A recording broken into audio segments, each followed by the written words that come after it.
Discipline की बात करती है जो आपको उस टूटे हुए पॉइंट से उठाकर महानता की तरफ ले जा सकता है। तो चलिए देखते हैं कि कहानी के ये पात्र निराशा के अंधेरे से निकलकर एक असाधारण सफर पर कैसे निकलते हैं। हाँ। चलिए इसे खोल के समझते हैं। कहानी शुरू होती है एक महिला उद्यमी से जो अपनी जिंदगी के सबसे बुरे दौर में है। उसके बिजनेस पार्टनर्स ने उसे धोखा दिया है, कंपनी उसके हाथ से निकलने वाली है और वो अपनी जान लेने के बारे में सोच रही है। बिल्कुल। ये शुरुआती हिस्सा काफी नाटकीय है। एक बिजनेस जो डूब रहा है, जान देने के ख्याल। क्या लेखक यहाँ जानबूझकर इतना बड़ा दांव लगा रहे हैं ताकि उनका समाधान मतलब 5 AM क्लब और भी ज्यादा असरदार लगे? बिल्कुल, ये एक बहुत सोची समझी नैरेटिव स्ट्रैटेजी है।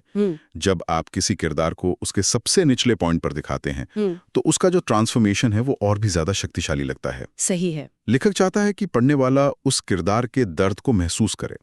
स्रोत बताते हैं कि वो दर्द से बचने का कोई साफ और सटीक रास्ता खोज रही थी। इसी अंधेरे में उसकी माँ उसे एक पर्सनल ऑप्टिमाइजेशन कॉन्फ्रेंस का टिकट देती है, मतलब एक ऐसा सेमिनार जहां लोग अपनी जिंदगी को बेहतर बनाने के तरीके सीखने जाते हैं। हाँ बिल्कुल। पहले तो वो इसे बकवास समझती है, लेकिन फिर उसे लगता है कि शायद यही उसकी जिंदगी बदलने का आखिरी मौका है। तो वो उस कॉन्फ्रेंस में जाती है और वहां मंच पर एक 80 साल के करिश्माई स्पीकर हैं जिन्हें स्पेलबाइंडर कहा जाता है। वो हजारों लोगों की भीड़ को प्रेरित कर रहे हैं।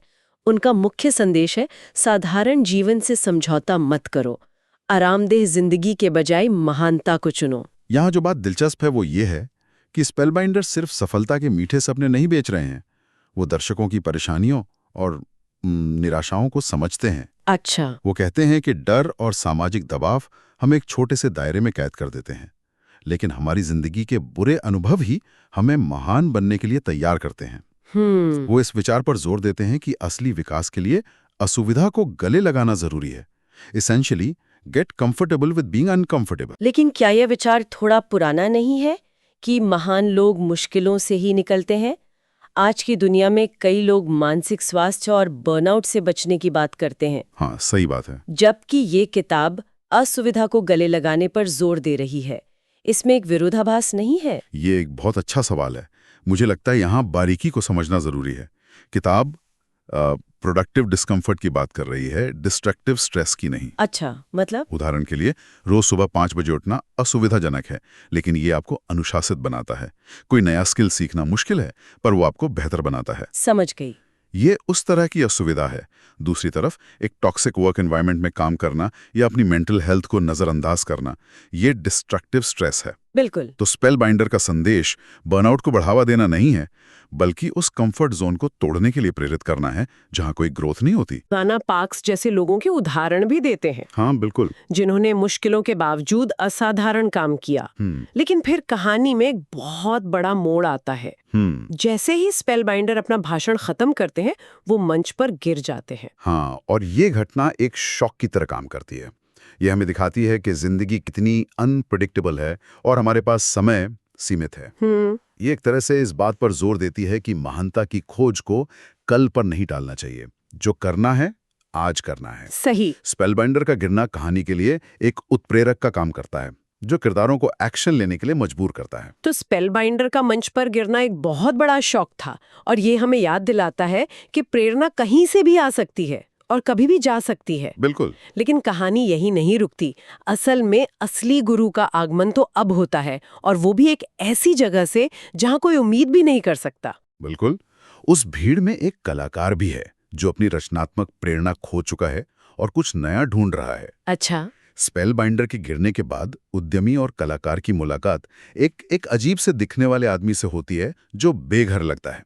ओह। तो कहानी का असली ज्ञान एक ऐसे आदमी से आने वाला है जिसे समाज शायद नजरअंदाज कर दे। तो ये तो एक क्लासिक कहानी का फॉर्मूला है, मतलब जिसे आप एक बेघर और आवारा समझ रहे हैं, असल में वही सबसे ज्ञानी निकलेगा। हाँ बिल्कुल।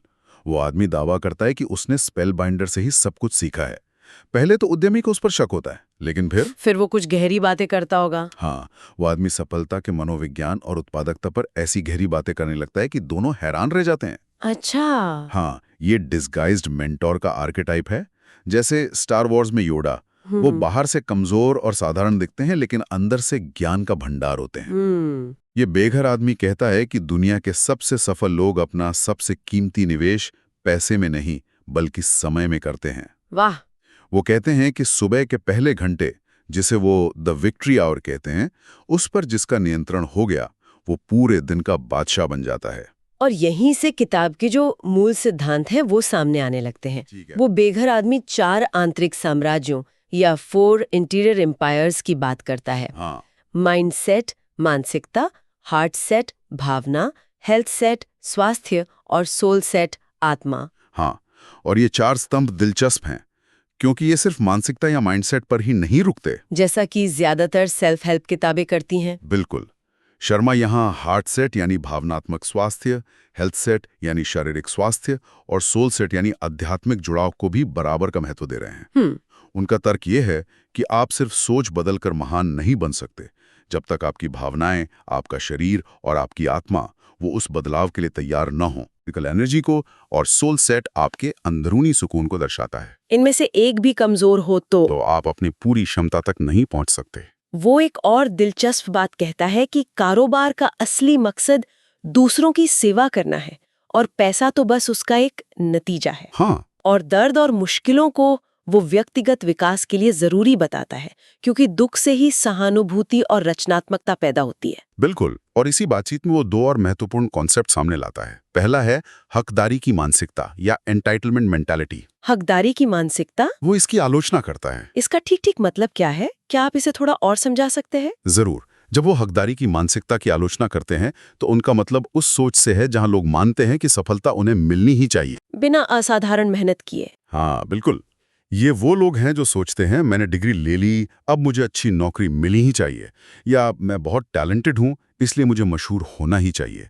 वो मेहनत और संघर्ष के प्रोसेस को भूल जाते हैं। अच्छा। और इसी से जुड़ा है उनका दूसरा कॉन्सेप्ट, विक्टिम्स और विक्टर्स का अंतर। विक्टिम्स और विक्टर्स यानी पीड़ित और विजेता। इसका क्या मतलब है? क्या इसका मतलब ये है कि अगर किसी के साथ कुछ गलत होता है तो वो विक्टिम की तरह सोच रहे हैं? नहीं, यहाँ विक्टिम का मतलब हालात से नहीं बल्कि रवैये से है। अच्छा, रवैये से। हाँ, विक्टिम मानसिकता वाला व्यक्ति हमेशा बाहरी वजहों को दोष देता है। अर्थव्यवस्था खराब है, मेरे बॉस अच्छे नहीं हैं, मेरे पास मौके नहीं थे। बहाने ढूंढते हैं। बिल्कुल, वो अपनी नाकामी के लिए बहाने ढूंढते हैं। जबकि विक्टर या विजेता अपनी परिस्थितियों की जिम्मेदारी खुद लेते हैं, चाहे हालात कितने भी मुश्किल क्यों न हो। वाह। वो मुश्किलों को एक चुनौती की तरह देखते हैं, बहाने की तरह नहीं। वो पूछते हैं ठीक है हालात मुश्किल हैं, लेकिन मैं इसमें क्या कर सकता हूँ।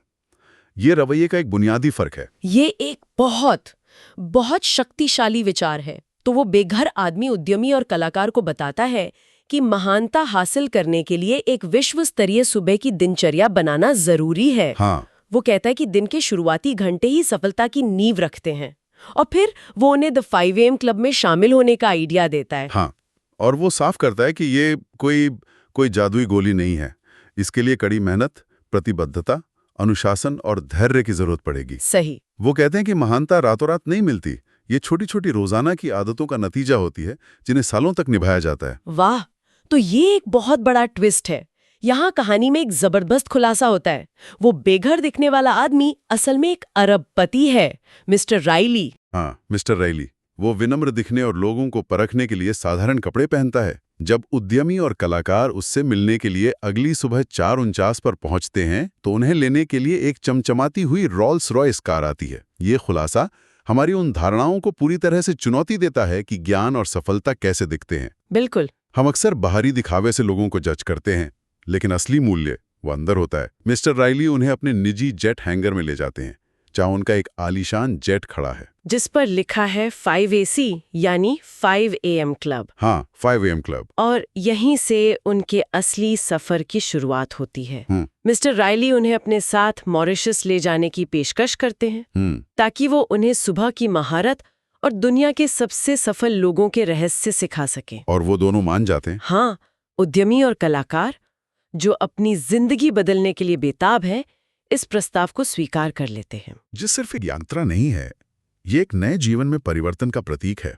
ये कहानी हमें बताती है कि जब आप बदलाव के लिए सच में तैयार होते हैं तो गुरु किसी भी रूप में आपके सामने आ सकता है। बस अपनी आंखें और अपना दिमाग खुला रखना होता है। बिल्कुल। इसका अंतिम संदेश बहुत साफ है। जैसा कि मिस्टर राइली कहते हैं, own your morning, elevate your life. यानी अपनी सुबह को अपनाओ, अपनी जिंदगी को ऊंचा उठाओ। तो आज की इस चर्चा से यह साफ है कि द 5 AM क्लब सिर्फ सुबह जल्दी उठने के बारे में एक किताब नहीं है। नहीं, बिल्कुल नहीं। ये एक कहानी है कि कैसे हम अपने सबसे बुरे दौर से निकलकर अप्रत्याशित जगहों से ज्ञान प्राप्त करके और एक अनुशासित दिनचर्या अपनाकर अपनी जिंदगी को पूरी तरह से बदल सकते हैं। हाँ, ये mind set, heart set, health set और सोल सेट के संतुलन की बात करती है। बिल्कुल। और ये एक दिलचस्प सवाल भी खड़ा करता है। किताब सुबह 5 बजे जागने की एक खास दिनचर्या का सुझाव देती है, जिससे वो 20-20-20 फॉर्मूला कहते हैं। हाँ, 20 मिनट एक्सरसाइज, 20 मिनट चिंतन और 20 मिनट सीखना। सही। लेकिन सोचने वाली बात यह है कि हर किसी की जिंदगी और जरूरतें अलग होती हैं। तो क्या असली जादू 5 AM के समय में है या उस सिद्धांत में है कि आप दिन का पहला घंटा खुद के विकास के लिए समर्पित करते हैं? ये एक बेहतरीन सवाल है। शायद हर किसी के लिए 5 बजे उठना संभव ना हो। बिल्कुल। कोई रात में काम करता है, किसी के छोटे बच्चे हैं। सही कहा। तो किताब एक बहुत मजबूत ढांचा पेश करती है, लेकिन असली चुनौती उस ढांचे के पीछे के सिद्धांत को समझना है। सिद्धांत है जानबूझकर अपने दिन की शुरुआत करो। सिद्धांत है अपने मन, शरीर और आत्मा को दिन की चुनौतियों के लिए तैयार करो। तो हमारे सुनने वालों के लिए सोचने वाली बात यह है कि द 5 AM क्लब का उनका अपना संस्करण कैसा दिख सकता है? शायद वो द 6 AM क्लब हो या द 7 AM क्लब। हाँ, हो सकता है। जरूरी समय नहीं, जरूरी इरादा है। वो कौन सी एक शक्तिशाली आदत है जिसे अपने दिन की शुरुआत में शामिल करके किसी की भी जिंदगी में सबसे बड़ा सकारात्मक बदलाव आ सकता है?